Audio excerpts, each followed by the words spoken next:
વી હિયરના સ્થાપક રાજ શાહે બજેટની પ્રશંસા કરતા જણાવ્યું કે ગુજરાત રાજ્યના નાણામંત્રી કનુભાઈ દેસાઈ દ્વારા 2025-26ના વર્ષનું બજેટ રજૂ કરવામાં આવ્યું છે, જેમાં સ્ટાર્ટઅપ ઇકોસિસ્ટમને પ્રોત્સાહન આપવા માટે વિશેષ ધ્યાન આપવામાં આવ્યું છે.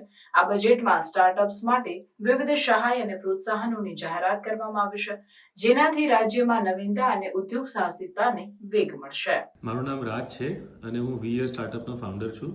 વી હિયર એક એવું સ્ટાર્ટઅપ છે જે આઈહબમાં છેલ્લા 5 વર્ષથી ઇન્ક્યુબેટેડ છે અને અમે ઘણી બધી સહાય આઈહબથી મળી અને આજે 250 કરોડનું માર્કેટ વેલ્યુએશનમાં કંપની સ્થાપિત કરી. તેમાં રાજ્ય સરકારની ઘણી બધી ગ્રાન્ટ અને જે લોકોનું સપોર્ટ હતું ફંડિંગમાં તે ઘણું અગત્યનું હતું. હાલમાં આવેલું ગુજરાત સરકારનું બજેટ તેમાં સ્ટાર્ટઅપ્સ માટે બહુ જ સારી જોગવાઈ થઈ છે. એમાં સૌ પહેલાં જે જોગવાઈ થઈ છે એ છે 10 લાખ રૂપિયા સુધીનું સર્ટિફિકેશન અને ટેસ્ટિંગ માટેની ગ્રાન્ટ પ્રતિ સ્ટાર્ટઅપ, જે બહુ જ સારી વસ્તુ છે કારણ કે ઘણા બધા સ્ટાર્ટઅપ્સને જ્યારે માર્કેટમાં પ્રોડક્ટ લઈ જવી હોય ત્યાં ટેસ્ટિંગ અને સર્ટિફિકેશન લોકો માંગતા હોય તો ત્યાં આ તકલીફ પડતી હોય તો આ બહુ સારું વસ્તુ છે. તે પછી બીજા 10 લાખ રૂપિયા ગ્રાન્ટ આવી છે પાયલટ ટેસ્ટિંગ માટે.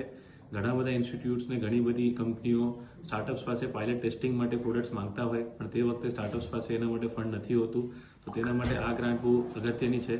અને એની સાથે બીજા 5 લાખ રૂપિયાની ગ્રાન્ટ જે આવી છે દરેક સ્ટાર્ટઅપને પેટન્ટ્સ અને આઈપી માટે, જે લોકોને એક ઇન્ટેલેક્ચ્યુઅલ પ્રોપર્ટીનું આખું એક સારું સપોર્ટ આપી શકે.